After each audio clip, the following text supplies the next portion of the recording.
See, aging again is a quantitative thing. Senescence is a qualitative aspect. Some individuals are quite aged or old, but still they look young because of maintaining their accuracy of their biological functions. These biological theories are broadly classified into three theories: intracellular theories of aging and senescence, or otherwise known as cellular theories of aging and senescence. Next one, aging and senescence. Generally, certain stability of government summarizes that there are no wars. Wars and other things are there, government is unstable, isn't it? Aging and senescence. See, aging again is a quantitative thing, senescence is a qualitative aspect. So, aging is increasing in age by virtue of time. So, it is a chronometric phenomena, it is related to time. By virtue of time, everyone becomes aged.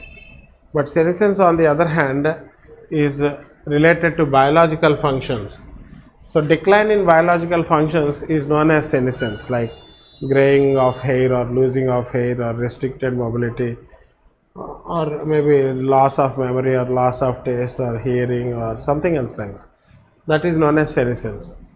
See, some people, even though they are young, even though their age is less, they look old, or they look older than their age. That is because there is decline in biological function. Some, even though after growing old, can still have good biological functions, and such people live for longer age. So, this is chronometric and this is non-chronometric.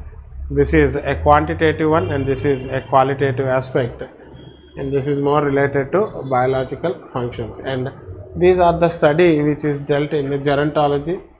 The main aim of gerontology is adding life into years in order to live for a longer period of time by maintaining good biological functions.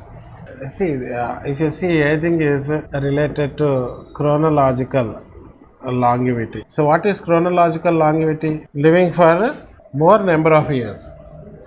And senescence is biological longevity, isn't it? So, in this case, you can see biological longevity decides chronological longevity. If biological longevity is good, the person will live for a longer period of time, isn't it? So, now we can see this is definitely chronometric and this is non-chronometric, and you can see this is quantitative and this is qualitative. Do you get my point? And how can you improve this biological longevity? By adopting a good lifestyle.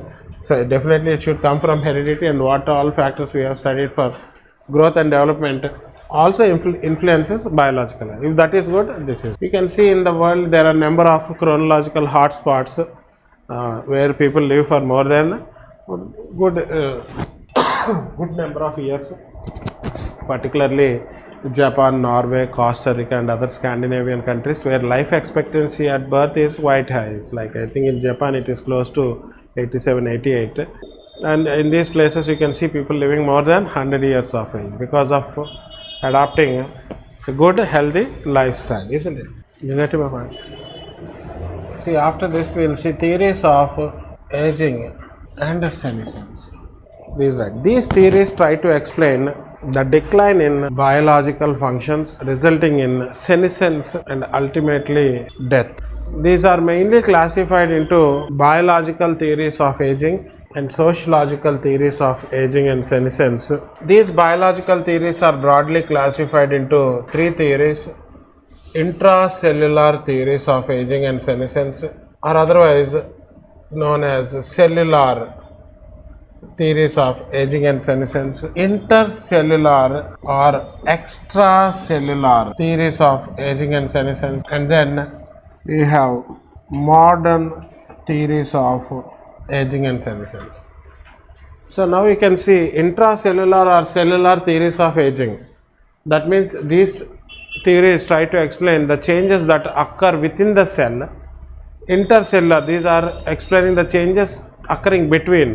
Extra means outside. Modern theories are as a result of advancement in the field of science and technology, which have given new perspectives to the understanding of this decline in biological functions. So these we can see tomorrow. Okay, so that's all for today. Thank you very much.